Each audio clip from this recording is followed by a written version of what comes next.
This is the story about Socrates and the secret of success. Now, this story has been around a long time, and there are different variations that are circulating the internet.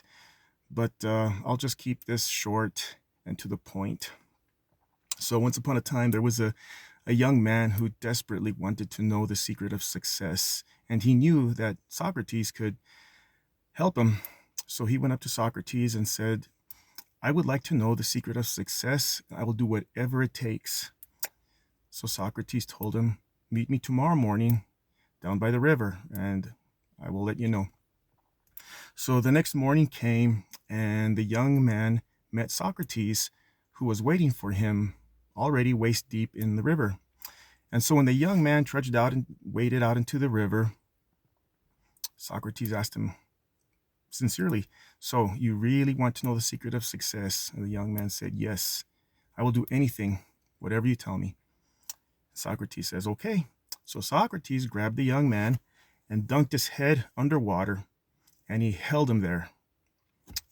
And he waited for a little bit of time, and the young man was kind of confused, but okay, he held his breath for as long as he could until he began to struggle for air.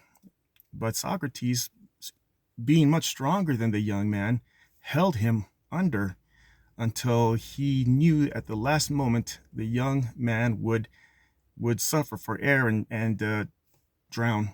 So at the very last second, Socrates allowed the young man to come back up for air, and when he did, the young man just gasped. He inhaled gulps of air, coughed, choked, gasped, and wheezed. And when he calmed down, Socrates asked him, when I held you underwater, what did you want most? And the young man said, well, I wanted air. And Socrates says, that is the secret of success. When you want something as badly as you wanted that air, then you will get it. There is no other secret. So what do we most desire to be successful at doing or becoming? Let me suggest the following. Deuteronomy chapter 4, verse 29. But if from thence thou shalt seek the Lord thy God, thou shalt find him, if thou seek him with all thy heart and with all thy soul. 2 Chronicles chapter 7, verse 14. If my people, which are called by my name, shall humble themselves and pray and seek my face and turn from their wicked ways, then will I hear from heaven, and I will forgive their sins and will heal their land. Again, he gave the invitation to them just before their destruction by Babylon through the prophet Jeremiah in chapter 29, verses 11 through 13. For I know the thoughts that I think toward you, saith the Lord, thoughts of peace and not of evil, to give you an expected end. Then shall ye call upon me, and ye shall go and pray unto me, and I will hearken unto you. And ye shall seek me and find me when ye shall search for me with all your heart. Again, in Jeremiah chapter 33, verse 3, call unto me, and I will answer thee, and shew thee great and mighty things which thou knowest not.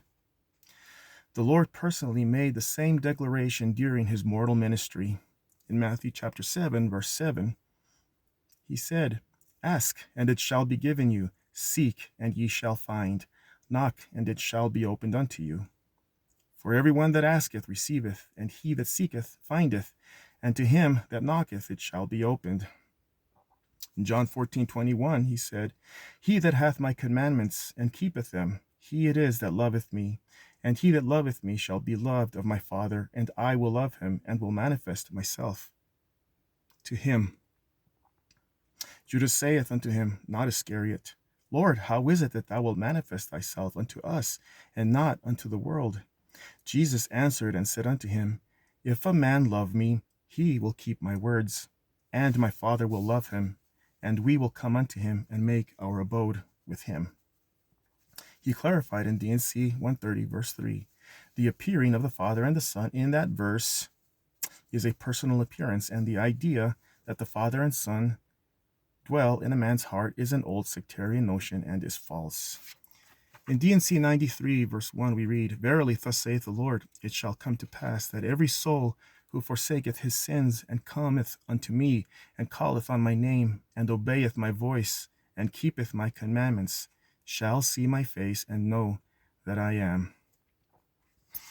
Several weeks ago in church, the congregation sang a hymn called Sweet Hour of Prayer. And I'd like to read the second verse. Sweet hour of prayer, sweet hour of prayer, thy wings shall my petition bear.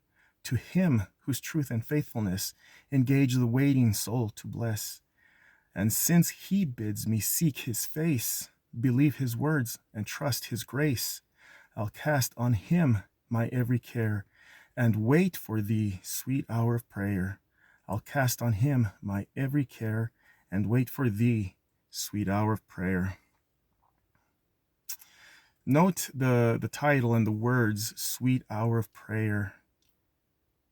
It's not sweet minute of prayer. How often do we spend just a minute or two in quick prayer while our hearts are somewhere else? Do we wait for the moment that we come home from work or wherever and we get to spend an hour or two or three in prayer talking to the Lord? As the hymn asks, and since he bids me seek his face, do we seek his face? How often he has invited us to seek his face throughout the Old Testament, the New Testament, through every dispensation. He has invited his people to seek his face. D&C 101, verse 81. Now unto what shall I liken the children of Zion? I will liken them unto the parable of the woman and the unjust judge. For men ought always to pray and not to faint, which saith, there was in a city a judge which feared not God, neither regarded man. And there was a widow in that city, and she came unto him, saying, avenge me of mine adversary. And he would not for a while, but afterward he said within himself, though I fear not God, nor regard man, yet because this widow troubleth me, I will avenge her, lest by her continual coming she weary me. Thus will I liken the children of Zion. Let them importune at the feet of the judge. 1 Nephi chapter 2, verse 19. And it came to pass that the Lord spake unto me, saying, blessed art thou, Nephi, because of thy faith, for thou hast sought me diligently with lowliness of heart. 1 Nephi chapter 10, verse 19. For he that diligently seeketh shall find, and the mysteries of God shall be unfolded unto them by the power of the Holy Ghost, as well in these times as in times of old, and as well in times of old as in times to come. Wherefore the course of the Lord is one eternal round. Ether chapter 1, verse 43. And there I will bless thee and thy seed, and raise up unto me of thy seed, and of the seed of thy brother, and they who shall go with thee, a great nation. And there shall be none greater than the nation which I will raise up unto me of thy seed upon all the face of the earth. And thus I will do unto thee, because this long time ye have cried unto me. Second lecture of the Lectures on Faith, question 146. How do men obtain a knowledge of the glory of God, his perfections and attributes? Answer: by devoting themselves to his service through prayer and supplication incessantly, strengthening their faith in him until, like Enoch, the brother of Jared, and Moses, they obtain a manifestation of God to themselves. See lecture 2nd, verse 55, which says, let us here observe that after any portion of the human family are made acquainted with the important fact that there is a God who has created and does uphold all things, the extent of their knowledge respecting his character and glory will depend upon their diligence and faithfulness in seeking after him, until, like Enoch, the brother of Jared, and Moses, they shall obtain faith in God and power with him to behold him face to face. There are many more scriptures like these. And some key words to ponder that I have mentioned are devotion, service, diligence, faithfulness, prayer, supplication, always, incessantly, importune. Do we look forward to those sweet hours of prayer? Do we spend hours on end in prayer and supplication the way many of us do with video games or sports programs on TV or on social media or whatever?